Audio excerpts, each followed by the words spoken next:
I knew her relatives were just visiting, but when they walked in with suitcases and house rules, our home stopped feeling like mine. It started in Minneapolis, Minnesota. The kind of winter where your eyelashes sting the second you step outside and the whole city sounds quieter under the snow. I'd been up since 5:10, boots by the heater, lunch packed in the same beat-up cooler I'd carried to job sites for years. I was a construction foreman. Early meetings, late punch lists, and a constant low hum of stress that never fully shuts off.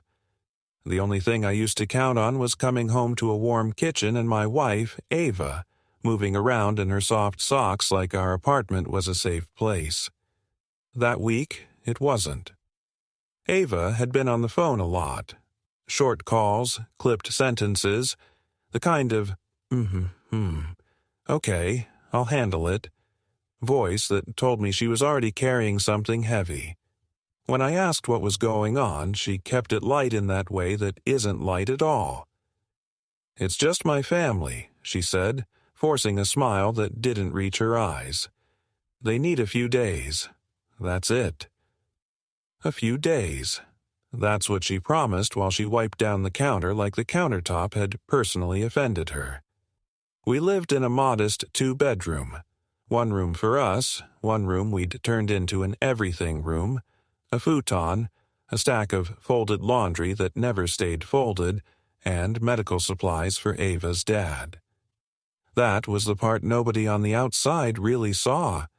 Her dad, Noel, had been in and out of the hospital after a stroke, and the whole caregiving thing had swallowed our life in small bites.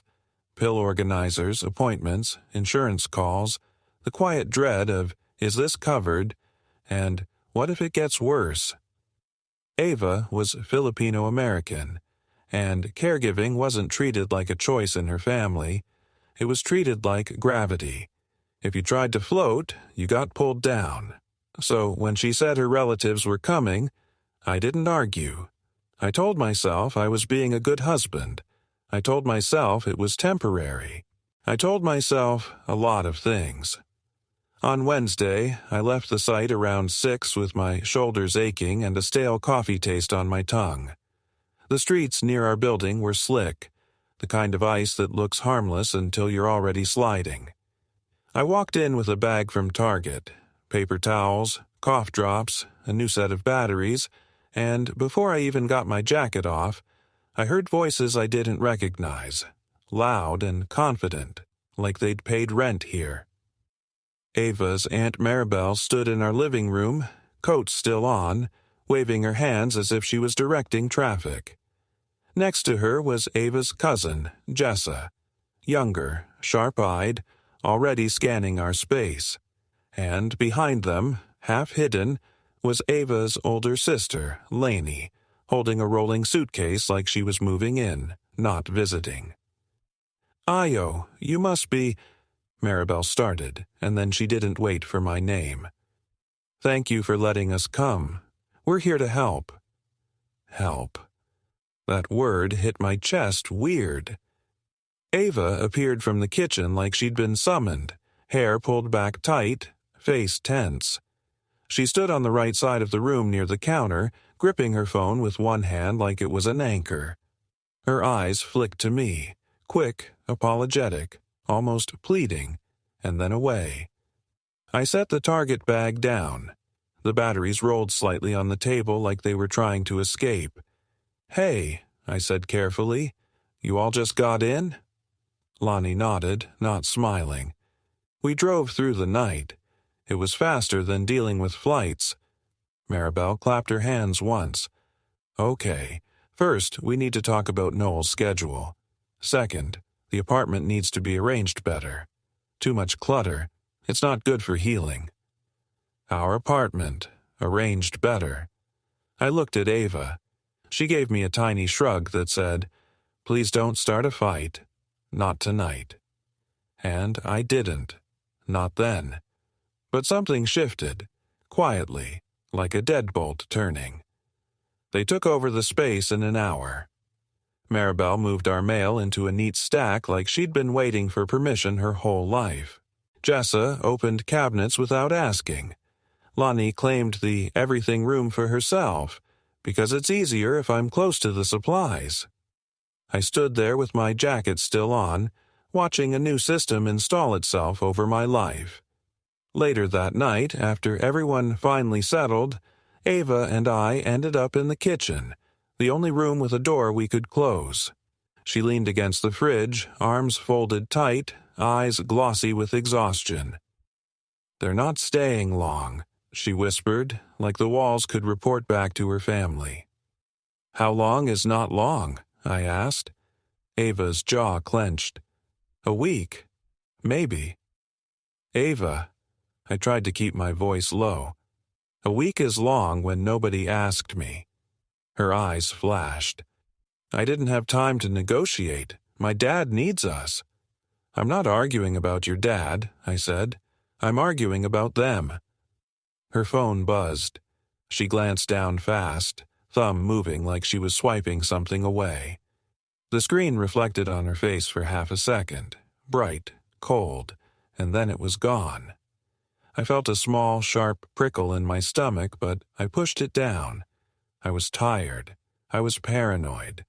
I was making meaning where there wasn't any. That's what I told myself. The next morning, I woke up to the sound of someone moving through our apartment like they owned it. Cabinet doors, a kettle, quiet footsteps that didn't care about my sleep. When I walked into the kitchen, Maribel was already there, perfectly awake, pouring hot water over ginger like she was preparing a ritual. "You should not drink coffee first thing," she told me without looking up. "Bad for your blood pressure." I stared at her. "I'm fine." She finally looked up, and the way she smiled made my skin tighten. "We'll take care of the home, okay? Less stress for Ava, less stress for Noel. You just work." You just work. Like that was my only purpose. Ava was at the sink, shoulders tense, washing dishes that were already clean. When I tried to catch her eye, she didn't meet it. By lunchtime, my phone buzzed while I was on a ladder measuring framing. It was a text from Ava. "I'm sorry. Please just be nice. They're watching everything." I reread it twice, thumb hovering. I wanted to answer with a whole paragraph, but all I typed back was, "Okay, talk tonight." When I got home, the apartment smelled like vinegar and boiled chicken. The couch cushions had been rearranged. Our family photos had been moved, slid to the side like they were decorations that didn't match the theme. A printed schedule was taped to the fridge with a magnet shaped like a pineapple. A schedule. Med times. Meal times. Appointment reminders. Notes like no outside food and quiet hours. My name wasn't on it anywhere. That night turned into the first real collision. It happened fast, like these things always do. Ava's dad had called, confused, asking why nobody had come by. Ava's sister snapped at Ava for not being organized. Maribel blamed me, for not understanding family obligations. Jessa stood there filming on her phone at waist level like she was collecting evidence. I remember the scene as if it froze. Ava was on the right side of the kitchen near the stove, face tight, eyes wet, one hand clutching her phone. Lainey stood between us, arms out, blocking like a bouncer. Maribel had a crumpled receipt in her hand, one of our grocery receipts, waving it like it proved something. Jessa's phone glow lit up her chin as she watched, lips pressed into a hard line, and on the counter, right in the middle of everything, were the props of our life. My keys, a bottle of blood pressure pills, and a child's backpack slumped like it was listening. "You keep receipts," Maribel snapped, shaking the paper at Ava. "You're wasting money. Look at this. Brand name everything." "It's cough medicine," I said, voice low but shaking. "For the kid. For your dad. For all of us." Maribel turned on me like she'd been waiting. "You don't talk to me like that in this house." in this house. Ava flinched at the phrase. I saw it, her shoulders rising, her eyes darting, the little panic she tried to swallow. This is our home, I said, and the room went silent for one beat, like even the refrigerator stopped humming to listen. Lonnie stepped closer, voice icy. Then act like a husband who supports his wife. I looked past her to Ava. Do you want them here like this? Ava opened her mouth, and for a second I thought she'd finally say what she'd been holding back all week. Instead, her phone buzzed again. She glanced down. Her face changed, just a flicker, like someone had whispered something directly into her ear. And then she did the thing that scared me more than shouting. She turned the screen away from me. It wasn't dramatic, it wasn't loud, it was small, automatic, like muscle memory. My stomach dropped so hard I felt it in my throat. Ava, I said softly. Her eyes snapped to mine. Wide, guilty, warning. Not now, she mouthed without sound. That's when I realized this wasn't only about relatives and caregiving and control.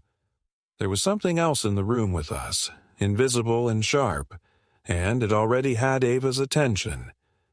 As everyone kept talking over each other, I stood there staring at her phone like it was a locked door, and I couldn't shake one single thought. Who is she hiding from me? Right in front of all of them. The next day, I tried to pretend it was all just noise. Family stress, caregiving stress, winter stress. But the apartment had a new rhythm now, and it wasn't mine. When I got home from the site Thursday evening, there were more shoes by the door than there should have been. Someone had lined them up like a warning. Maribel's tote bag sat on the chair like she planned to be there a while. Lenny's suitcase was still in the everything room, open, clothes hanging out like roots. Ava met me halfway down the hall, quiet, eyes tired. She didn't kiss me. She didn't even reach for my hand. She just said, "Can you keep your voice down tonight?" That alone would have been enough to make me feel like a stranger in my own home. But then she added, barely above a whisper, "They think you're making this harder than it has to be." "Who's they?" I asked, even though I already knew. Her phone buzzed. Same thing as yesterday. Her thumb moved fast and the screen turned away from me. That tiny, automatic motion hit me like a slap. She saw my face change and she flinched, like she'd walked too close to the edge of something. "I'm just trying to keep the peace," she said. The thing about keeping the peace is that it usually means someone else gets to start a war. Dinner was boiled chicken again. No seasoning, no joy. Lonnie sat at the table with her shoulders straight, eyes sharp like she was taking notes. Maribel talked about Noel's meds like she was the doctor. Jessa scrolled on her phone the whole time, holding it low, screen glowing against her palms.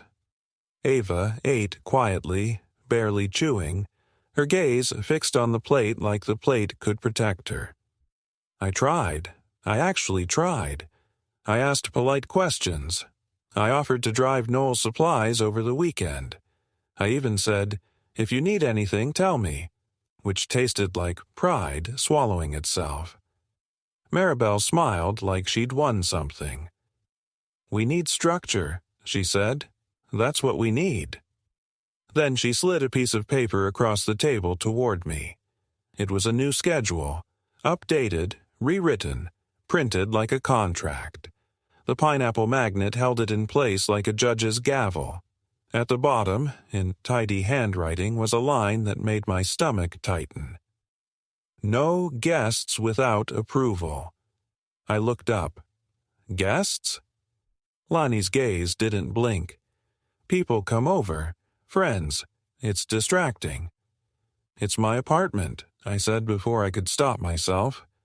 Ava's fork froze midair. Jessa's eyes lifted, interested. Maribel's smile vanished like a light switched off. "You keep saying my," Maribel said softly, and that softness was worse than yelling. "This is Ava's family. Noel is Ava's father. You're here because she chose you." Ava's cheeks went pale.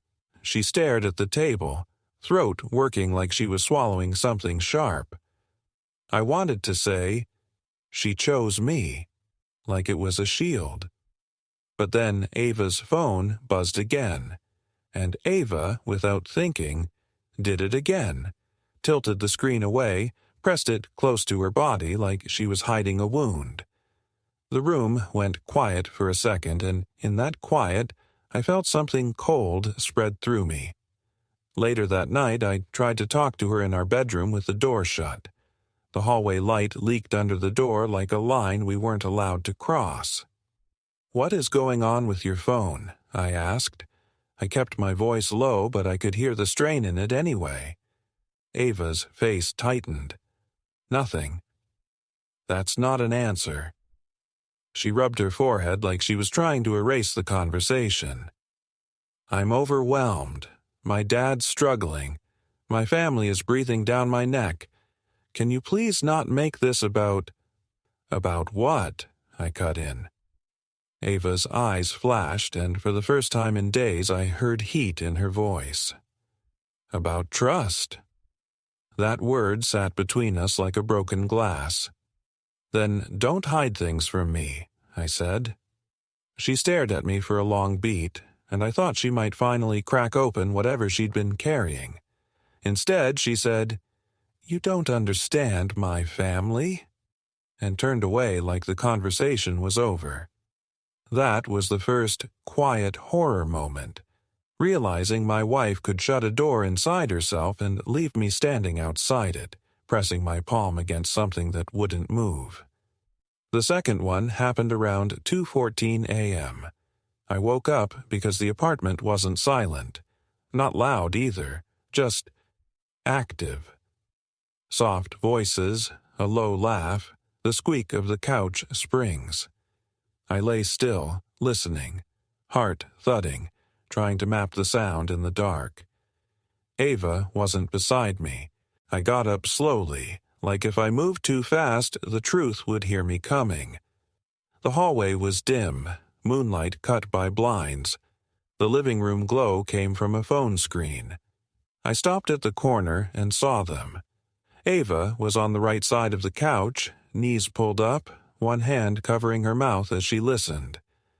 Lonnie sat beside her, leaning close. Jessa stood behind them, phone in her hand, screen bright, recording or texting. I couldn't tell. Maribel was near the kitchen doorway, arms folded, watching like a supervisor. Ava's phone was on speaker, volume low. A man's voice murmured through it. Familiar. Close enough to recognition that my skin prickled, but not clear enough for certainty. The kind of voice you've heard 100 times and never once suspected. Ava whispered, "Not now. He's here." Maribel snapped, "Keep it down." Ava's eyes flicked toward the hallway. For half a second I thought she saw me. Her whole body tensed, and she ended the call so fast it looked like panic. Lonnie stood up immediately like she'd been waiting to intercept me. "You can't just sneak around," she said sharply.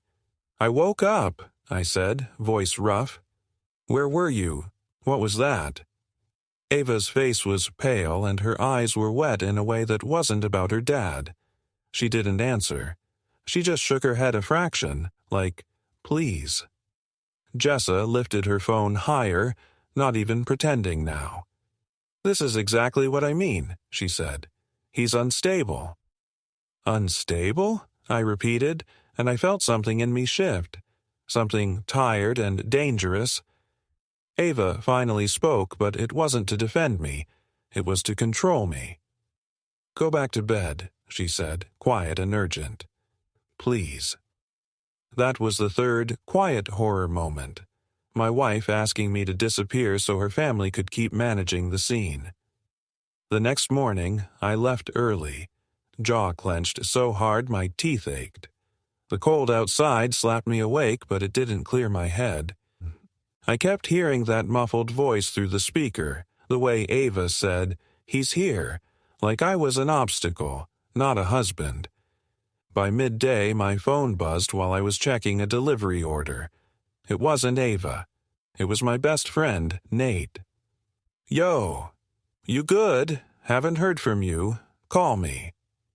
My thumb hovered over the screen. Nate and I had been tight for years. The kind of friend who knew my worst moods and still showed up with coffee and bad jokes. He'd been in my wedding photos. He'd helped me move into this apartment. He'd told me when I first met Ava, "Don't mess this up. She's real." I stared at his message until the letters blurred. I texted back, "Can you talk tonight?" He replied almost instantly, "Yeah, maybe, busy." Maybe. Busy. That felt wrong. When I got home that evening, the apartment looked staged. Too clean, too controlled. The schedule on the fridge had been replaced again. The pineapple magnet sat crooked, like it had been grabbed in a hurry. Ava was in the kitchen on the right side of the frame again, hands shaking as she poured water into a pot. Lonnie was behind her, watching. Maribel was at the table with a folder open. Insurance papers. I recognized the stamp marks and the terrifying official language. Jessa stood by the counter, phone angled, capturing the whole thing like she was building a case. "Sit," Maribel told me. Not asked. Told. I didn't sit. "What is this?" I asked, pointing at the folder. Maribel tapped a page. "Your name is on the lease. That complicates things. If Noel needs to stay here for recovery, we need to make sure the environment is safe." "Safe from what?" I said. Lonnie answered, cold as ice. "From your temper." Ava's face crumpled. "Stop," she whispered, but it came out weak, like a candle fighting wind. And then my own phone vibrated. One of those quick, sharp buzzes. A new notification flashed across my screen before I could stop it. A voicemail transcription. One line. "I can't keep doing this behind his back." I froze, because the voice note wasn't from Ava. It was from Nate, and it had come in while I was standing in my kitchen, surrounded by her family, watching my wife stare at the floor like she was afraid to look at me. The voicemail transcription sat on my screen like a stain you can't scrub out. One line, clipped by the automatic system, but sharp enough to cut. "I can't keep doing this behind his back." My best friend, Nate. For a second, I just stood there in the kitchen, hearing the faint simmer of Ava's pot, smelling hot metal and dish soap, feeling Maribel's eyes on me like she was reading a verdict. Ava stayed on the right side by the stove, hands braced on the counter, shoulders rising and falling too fast. Lonnie's chin lifted, like she'd been waiting for something to finally break. "What is that?" Jessa asked, already leaning forward, phone angled toward me like a spotlight. I locked my screen without thinking. My fingers were cold and clumsy, like I'd forgotten how to be a person. "It's nothing," I said, and even I didn't believe it. Maribel's mouth tightened. "It's always nothing until it's a problem." Ava finally looked up at me. Her eyes were glossy, scared, and, God, guilty in a way that didn't match the conversation. She opened her mouth like she wanted to explain, to rescue me from whatever was happening, but Lanny cut across her. "We're done pretending," Lanny said. "If you're going to make scenes, you can do it somewhere else." "I didn't make a scene," I said, voice low. "I got a voicemail." Jessa snorted. "Sure." Maribel slid the folder closer to her, tapping the edge like a threat. "We have to think about Noel. A calm home, A stable environment. The words stacked up, calm, stable, safe, like I was a hazard sign taped to the wall. Ava's phone buzzed. I watched her thumb move with that same practice speed, screen turned inward, away from me. It wasn't just the hiding. It was how natural it looked, like she'd been doing it for a long time. That was the moment something inside me went quiet. Not acceptance, not peace, just a cold decision. I needed the truth, even if it wrecked me. I walked out without saying another word, grabbed my jacket and stepped into the Minneapolis night. Snow drifted sideways under the streetlights, the kind of light that makes everything look staged and lonely. I got in my truck and sat there with the heater blasting, hands gripping the steering wheel until my knuckles hurt. Then I called Nate. It rang twice. He answered like he'd been holding the phone already. "Yo," he said, too casual, too quick. "What's up?" I stared at the dashboard clock. 8:42 p.m. "I got a voicemail from you," I said. A pause. Not long, but long enough for my body to recognize it before my brain did. "What voicemail?" he asked. I swallowed. "The transcription. It said you can't keep doing this behind my back." Another pause. This one had weight. Then he laughed. One of those laughs that's supposed to be normal, but doesn't land right. "Man," he said, "those transcriptions mess up all the time. I was probably talking about work, or like that thing we were planning. Don't overthink it." "What thing?" I asked. More silence. "Nate," I said, and my voice cracked on his name. "Why would you leave me a voicemail saying that?" He exhaled like I was inconveniencing him. "Look, I'm busy. I can't do this right now." "Do what?" I pushed. "Be my friend?" That landed. I heard his breath shift, the way people breathe when they're trying not to say something. "I'll call you tomorrow," he said fast. "All right? Just don't blow it up." Then he hung up. I sat there with the call ended, staring at my own reflection in the windshield.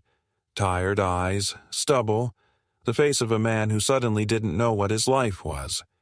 When I went back upstairs, the apartment felt different. Too quiet, like everyone had rehearsed what to do with me while I was gone. The living room lamp was off, the TV was off, but the hallway light was on, and the everything room door was open an inch.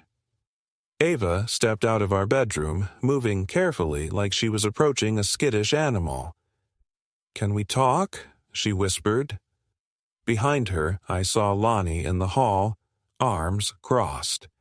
Maribel's silhouette moved in the kitchen. Jessa stood near the entryway, phone in hand, not even trying to hide it anymore. I nodded once.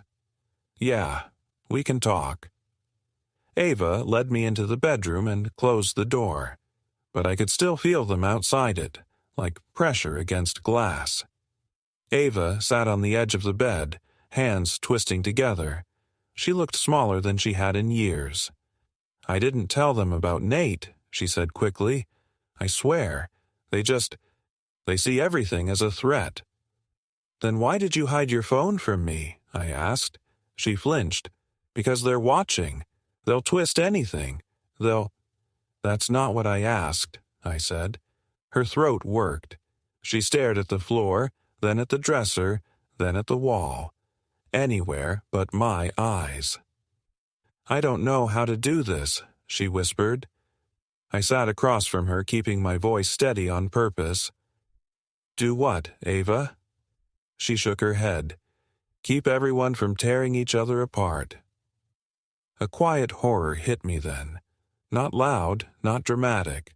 Just the realization that my wife saw our marriage as crowd control. Like I was one more situation to manage. I reached for her hand.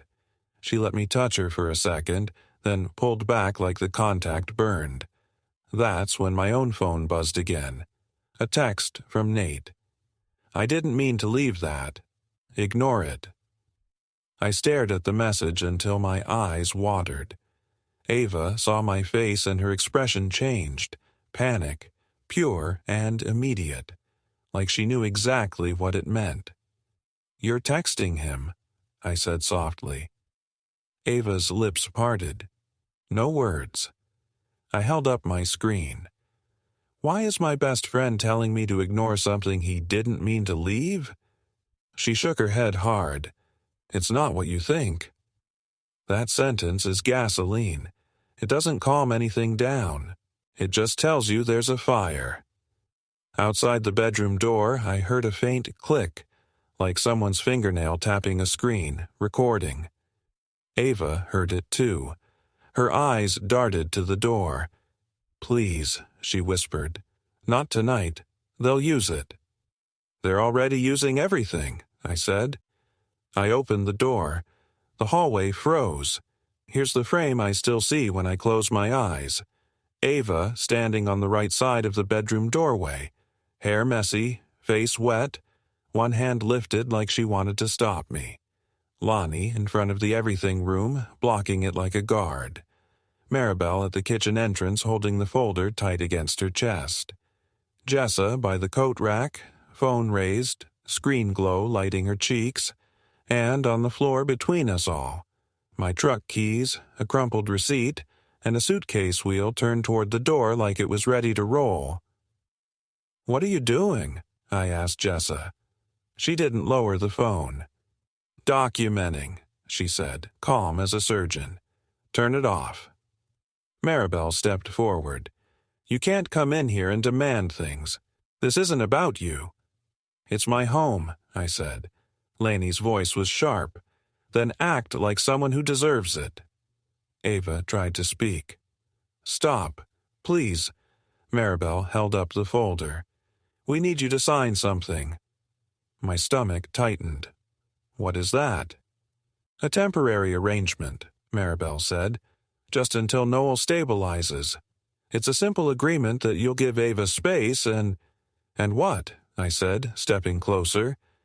Jessa's phone tilted to follow me. Maribel's smile came back, thin and controlled. "And you'll stay somewhere else for a while, so the home stays peaceful." I looked at Ava. Her eyes were wide, pleading, and helpless. "You knew about this," I said, barely audible. Ava's mouth trembled. "I didn't want it. I tried to." My phone buzzed again like it couldn't stand being ignored. Another text from Nate. "Heard your wife's family is there. Don't sign anything." I stared at the words, blood roaring in my ears. Because Nate didn't just know my wife's family was here. He knew it fast, like he'd been updated in real time. I lifted my head slowly, looking past Maribel, past Lanny, straight at Ava. And Ava, my wife, didn't look confused. She looked caught. The text from Nate, "Don't sign anything," kept flashing in my head like a warning light you can't tape over. I stood in the hallway, my own phone hot in my hand, and I could feel everyone watching me like I was the story they'd been waiting to tell. Maribel held the temporary arrangement out again, paper stiff, pen already uncapped. Lonnie stayed planted near the everything room door like she was guarding a vault. Jessa's phone stayed raised, steady, the little lens pointed at my face. Ava stood on the right side of the doorway, trembling, her eyes begging me to swallow whatever I was feeling. "Sign it," Maribel said. "For Noel." "No," I said. It came out calm, and that scared me more than yelling would have, because calm meant I'd already made a decision. Maribel's nostrils flared. "Then you're choosing conflict." "I'm choosing my name on the lease," I said. "I'm choosing the fact that you can't just rewrite my life with a pineapple magnet." Jessa made a soft, satisfied sound, like I'd just given her the clip she wanted. Ava whispered, "Please don't." "Don't what?" I asked, looking at her. "Don't stand up for myself? Don't ask why my wife keeps hiding her phone? Don't ask why my best friend seems to know what's happening in real time." Her face went white. Laney stepped forward fast. "Leave her alone," Laney snapped. "This is exactly why you need space." I stared at Ava. She couldn't hold my eyes. She couldn't hold anything. She looked like a person trying to keep too many plates from crashing. And then Maribel did something that made my stomach drop. She said very gently, "If you won't sign, we can still solve this." "By doing what?" I asked. "By talking to the building," she said. "By making sure the right people understand the situation." The right people. I felt my chest tighten. I left the bedroom doorway without another word and went into the bathroom, closing the door, locking it, like a teenager trying to hide from a fight. I turned on the faucet to cover any sound and leaned over the sink, staring at my own face. My phone buzzed again. A new email. From my company's HR. Subject: Urgent. Meeting request. Workplace conduct concern. My mouth went dry. I opened it, hands shaking. It was short and clean and terrifying. "Please meet with HR on Monday at 9 a.m. regarding a concern raised about your conduct and workplace environment." No details, no accusation I could defend. Just a shadow dropped on my job. My job was the only thing that still felt solid. I'd earned it inch by inch, year by year. I didn't drink on the clock. I didn't blow up on sites. I kept crews moving and clients happy. I was the guy who solved problems, not created them. So who the hell had raised a concern? My first instinct was Nate, then Ava, then the hallway full of people who were already building a case. I stared at the email until my eyes burned. Then I took a screenshot, because something in me finally understood. If you don't save proof, someone else saves it against you. When I came out, the hallway was quiet. Too quiet. The kind of quiet that means they were listening the whole time. Ava tried to catch my hand, but Maribel spoke first. "You're upset. You should go cool off." "I'm not leaving," I said. Laney tilted her head. "Then sleep on the couch. You don't get to share a bed with her when you're acting like this." Ava's lips parted, like she wanted to protest, but she didn't. She just stood there on the right, fingers curled around her phone, knuckles white. That was another quiet horror, watching her let them redraw our boundaries without even looking at me. I slept on the couch that night with my boots lined up by the door like I was a guest. Around 1:30 a.m., I woke to the soft beep-beep of a keypad. I sat up, heart hammering. Someone was at the front door. The sound came again. Beep. Beep. Then a longer tone, like a successful code. Our lock didn't beep. Our lock was a deadbolt and a key. I got up and walked to the entryway, bare feet cold on the floor, and froze. There was a new keypad lock on our door. Brand new, silver, clean, like it had always been there.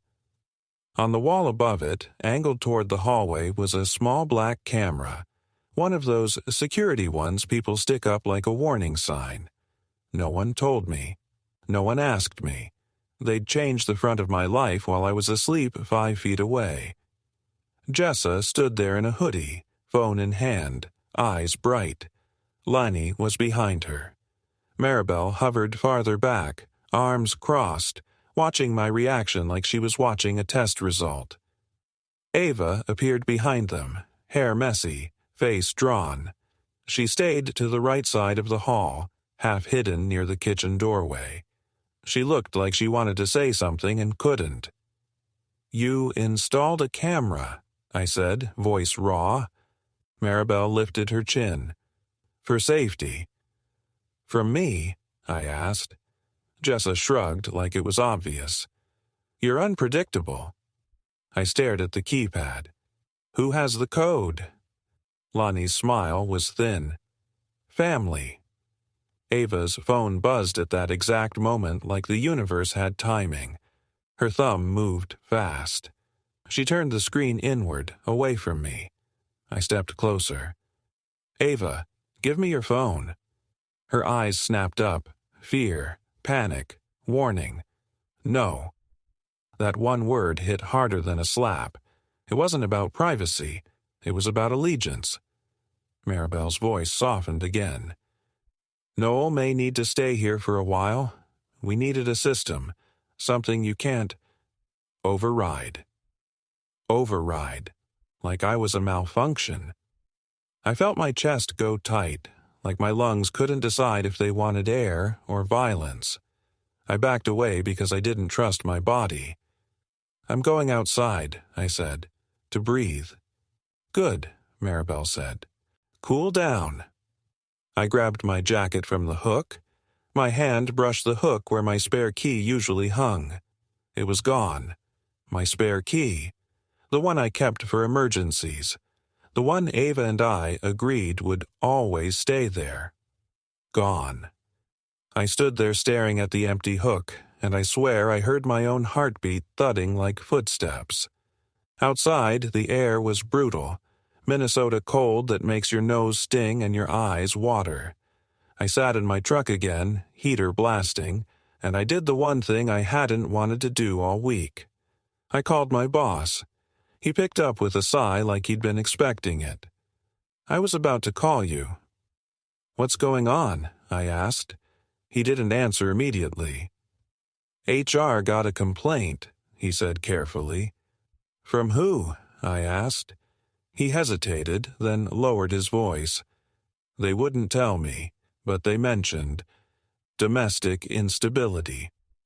They mentioned someone calling the office saying they were worried about your behavior. My hands tightened around the steering wheel. That's ridiculous. I know, he said, but HR doesn't care about ridiculous. They care about liability. Liability. Another word that turned me into a risk instead of a person. When I hung up, I stared at my phone and realized there were two wars happening at once now. The one in my apartment, with paper schedules and cameras and family politics, and the one outside it, where someone was trying to poison my reputation with one phone call. Someone who knew where I worked. Someone who had my boss's number. My phone buzzed again. A text from an unknown number. If you really love her, you'll step back. No name, no signature, just a knife in a sentence. I sat there breathing hard, fogging up the windshield, and then another notification popped up. Calendar sync. I hadn't looked at our shared calendar in months. Ava loved it. She used it for meds, appointments, family birthdays. I used it when she reminded me. Now, a new event had just been added. Sat 10:30 a.m. Coffee, N. Location attached, a cafe by Lake Harriet. My throat went tight. N could be anyone. N could be Noel. N could be nurse. N could be nothing. But in my gut, it wasn't nothing. I looked up at our building, at the window that was supposed to be ours, and I felt something hard settle inside me. Tomorrow morning, at 10:30, I was going to that cafe. And if I saw what I thought I might see, I didn't know what I'd do with myself. I didn't really sleep. I lay on the couch, staring at the tiny black camera by the door, listening to pipes tick and the elevator groan, wondering when my life started needing surveillance. In the morning, Maribel moved through the kitchen like a manager.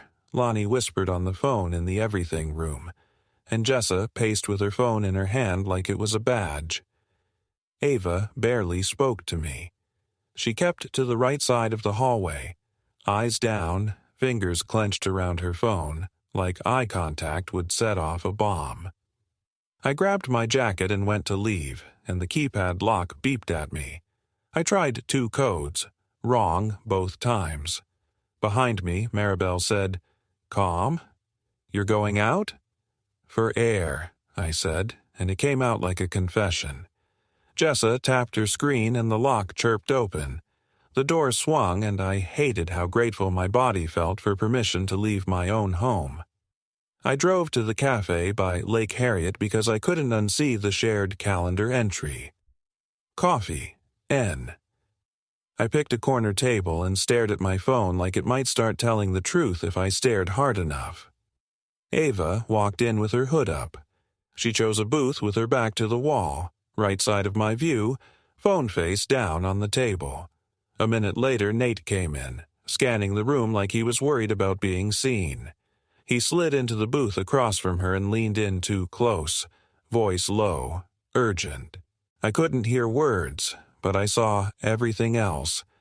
Ava's hands shaking, Nate's fingers touching her wrist like it was normal, a small white envelope sliding across the table between them.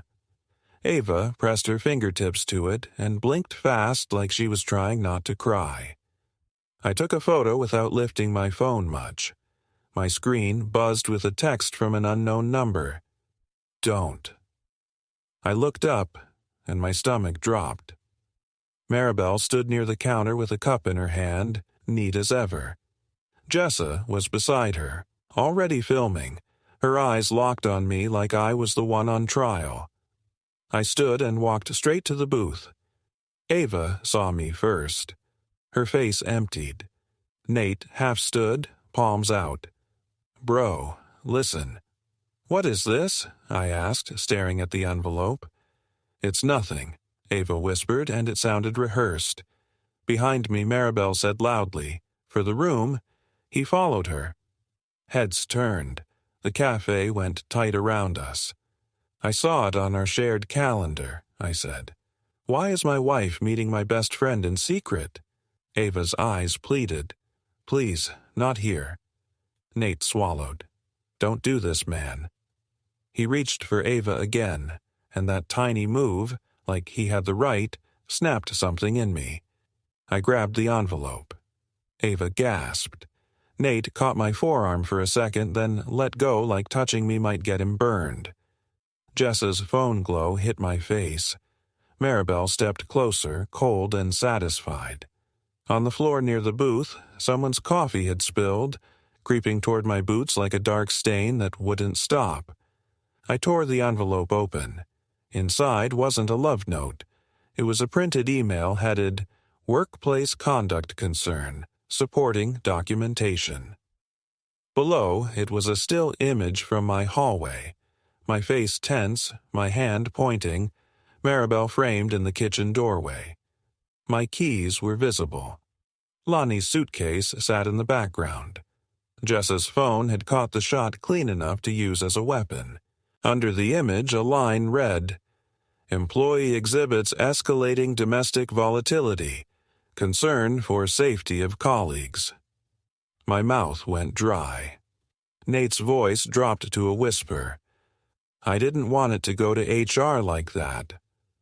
I turned to him, slow. "Then why do you have it?" Ava whispered. He was trying to help. Like that explained anything. My phone rang. My boss. "Your badge is deactivated," he said. "HR moved the meeting. It's now. And they say they have footage." I stared at Jessa's screen, still recording me in public, capturing my anger like it was proof. Nate looked past me and said, barely audible, "I told you he'd come." Not to me.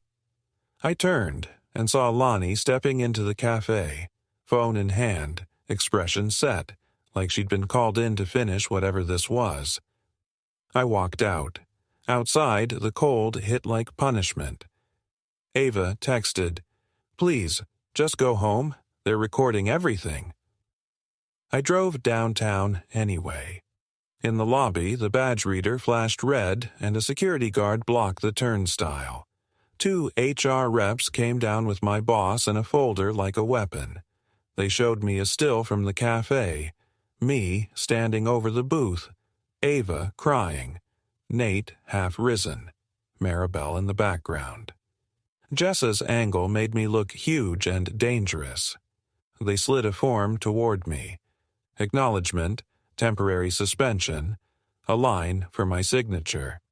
I pushed it back. I'm not signing. The woman's smile didn't change. You can submit any evidence during the review. Until then, you're not to report to any job site. Review meant time. Time meant rumors. On my way out, my phone flashed something strange. Ava's shared location popped on for a second, pinning her at our apartment, then vanished like it had never existed. I opened my camera roll to pull up the photo I'd taken of Ava and Nate. It wasn't there. My stomach twisted as I scrolled. The last photo was from days ago.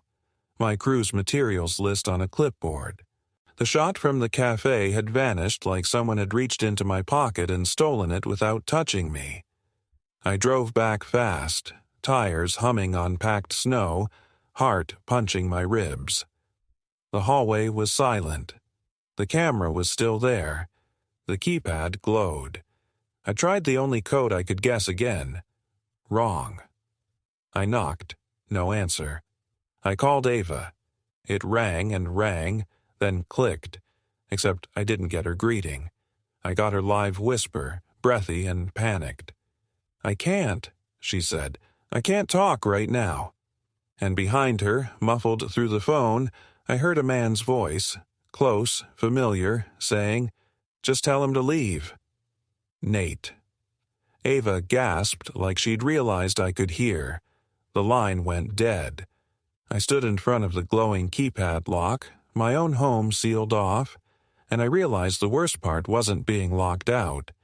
It was knowing exactly who was inside with her. I stood in the hallway staring at that keypad like it was a judge. My breath fogged the air. My knuckles hurt from knocking. And inside, somewhere past the door I paid for, I could hear movement. Soft, casual, like they weren't hiding anymore. I did the only thing that felt even remotely sane. I called the building's emergency maintenance line and said, as steady as I could, "My lock was changed without my consent. My name is on the lease. I'm locked out." 20 minutes later, the elevator doors opened and the superintendent stepped out with a ring of keys and that exhausted look people get when they've seen too many versions of the same drama. A security officer from the lobby trailed him, hands folded in front like he didn't want to touch the situation. "You live here?" the super asked. "Yeah," I said, holding up my phone with the lease PDF open, my name highlighted like proof of existence. "They installed that keypad overnight. I didn't authorize it." He stared at the door, then at the camera above it. "That camera's not building equipment." "I know," I said. My voice went rough. "Please." He unlocked the old deadbolt from his master key, and the door opened just enough to show the chain had been added too, like they were expecting me. I pushed it wider. The smell hit me first. Coffee, bleach, and that boiled chicken thing that had become the scent of being controlled. Then I saw them. It was like a thumbnail frozen into my memory. Ava on the right side of the entry hall, hair messy, face swollen from crying, clutching her phone to her chest like it was her only shield. Jessa near the coat rack, phone up, filming without shame. Maribel standing by the kitchen doorway with the folder tight against her ribs. Lonnie in front of the everything room with a suitcase upright beside her, hand on the handle like she was ready to roll it wherever she wanted.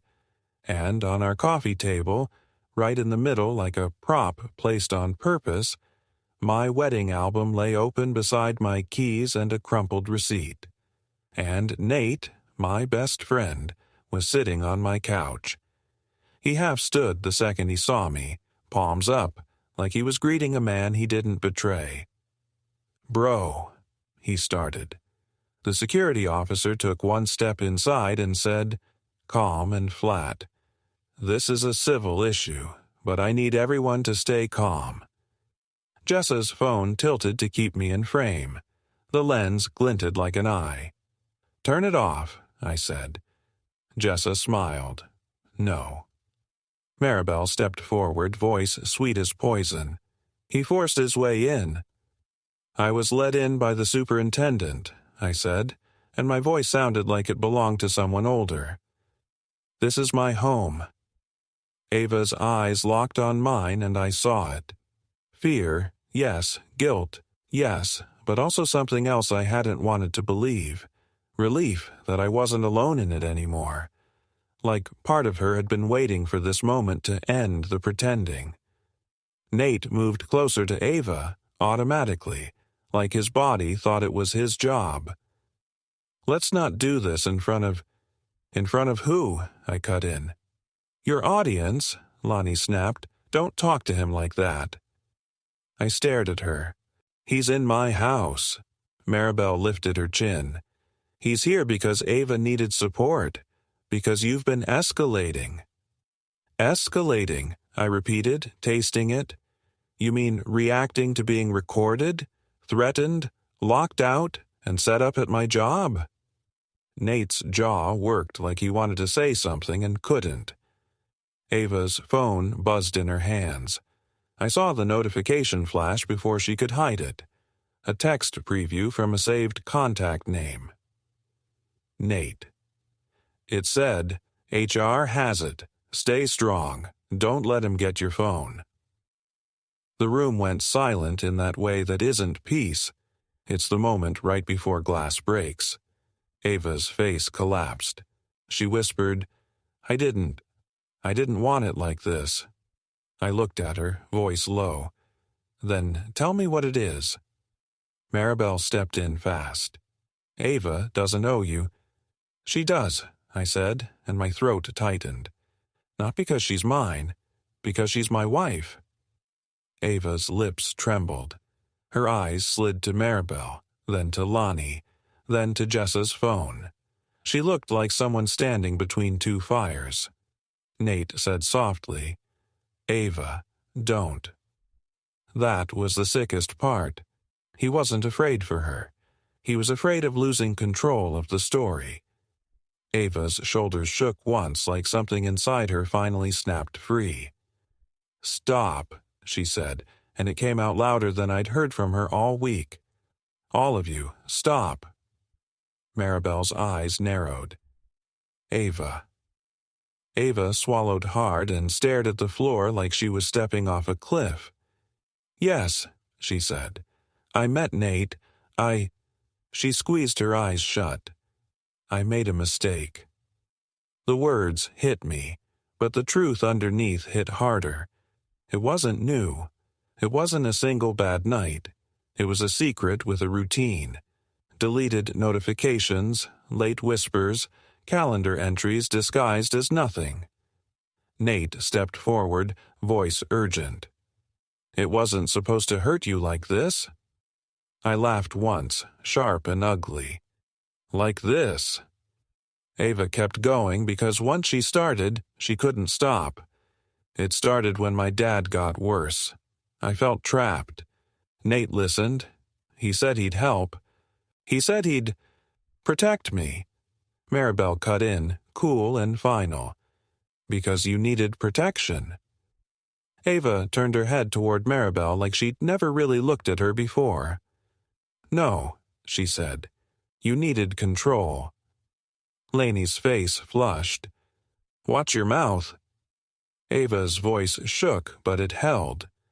"You found out," she said, looking at Maribel. "You went through my phone. You used it." Maribel didn't deny it. She didn't have to. Her silence was a confession with perfect posture. Ava's hands clenched around her phone. "You told me if I didn't get him out, you'd send the videos to his job. You said you'd tell everyone he was dangerous. You said you'd make sure I kept the home for my father." I felt my stomach turn. "So, the HR complaint..." Nate swallowed, eyes darting. I was trying to keep it from getting worse. "You sent it," I said, stepping closer until I could see sweat at his hairline. You called my workplace. Jessa's phone trembled just slightly, like even she felt the room shifting. Ava's voice cracked. Nate said he could handle it. He said he'd talk to someone. He said the complaint would just buy time so we could calm things down. Buy time. Like my job was a chess piece. I pulled my own phone up and showed the screenshot I'd taken in the bathroom, the HR email staring back at all of us like an indictment. Then I opened the shared calendar and held it out, the entry visible with the cafe location and the timestamp of when it was created. I didn't imagine it, I said, my voice low. You wrote it into our life. Maribel's expression finally cracked, a flash of anger slipping through her calm. He followed her? I went to a public cafe, I said. The same cafe you showed up at, because you were watching the calendar too. The superintendent cleared his throat, uncomfortable. The security officer shifted his stance like he was recalculating who the threat was. Nate's phone buzzed on the couch cushion behind him. A notification lit up his screen because he'd left it face up. A message preview from a contact saved as Jessa Fam flashed just long enough for me to read it. Upload the clip where he raises his voice. HR needs pattern. I didn't touch his phone. I didn't have to. The room had seen it. Jessa's face went pale. That's exactly what it is, I said. Ava made a sound like a sob being swallowed. I told you I couldn't keep doing it, she said to Nate. That voicemail, I heard you leave it. You were talking to me. You said you couldn't keep doing it behind his back. Nate's eyes went glassy. For the first time, he looked small. I loved you, he said, and it sounded more like an excuse than a feeling. Ava flinched like the word hurt. No, she whispered. You loved being the hero. Maribel snapped, Enough. Ava turned fully toward her, voice rising. You put a camera in my home. You changed the lock. You made me scared to look at my own husband. The quiet horror finally made sense. It wasn't just betrayal. It was a takeover. My chest hurt in a way I didn't know how to name. I looked at Ava, and the love I had for her didn't vanish. It just changed shape into something bruised and cautious. I'm done, I said, and the words felt like a door closing. Ava's face crumpled. Please. No, I said gently, and that gentleness surprised me. I'm not going to scream. I'm not going to give them the clip they want. I'm just done. I turned to the superintendent. Can you remove that keypad lock and camera? Today. And I want the building to note that it was installed without my consent. He nodded slowly, eyes avoiding Maribel's glare. We can restore the original lock. I looked at the security officer. I want them out. The officer exhaled, then said firm, If you're on the lease and you're requesting non-tenants leave, they need to leave. Maribel opened her mouth, but for the first time, her authority didn't work outside her own voice. Lonnie grabbed her suitcase handle, jaw tight.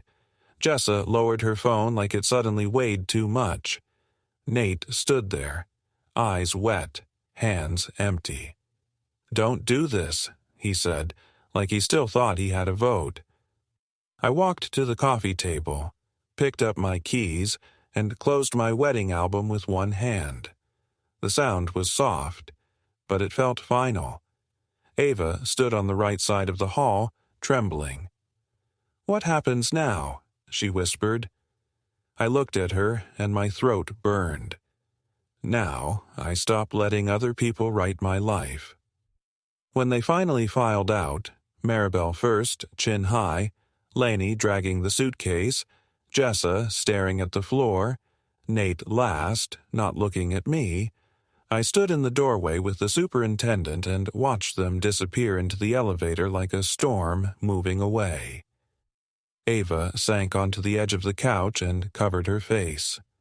Her phone buzzed again, but she didn't reach for it. I didn't ask for it either.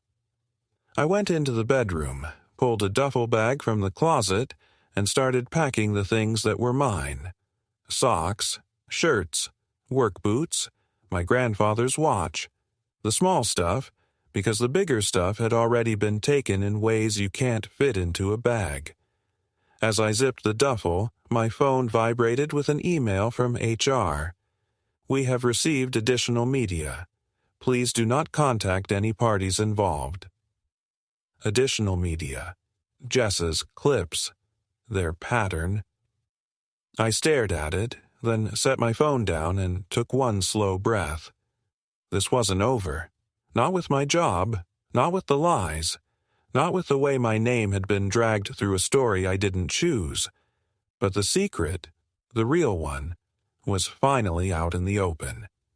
And for the first time in days, I didn't feel crazy. I walked back into the living room. Ava looked up at me from the couch, face wrecked, eyes pleading for a miracle. I held my wedding ring between my fingers for a second, feeling the worn metal that used to mean safety. Then I set it on the table beside the crumpled receipt and the pineapple magnet like proof of what they'd turned us into. I'm going to stay somewhere else tonight, I said, and tomorrow I'm getting a lawyer. For the lease, for the harassment, for my job, everything.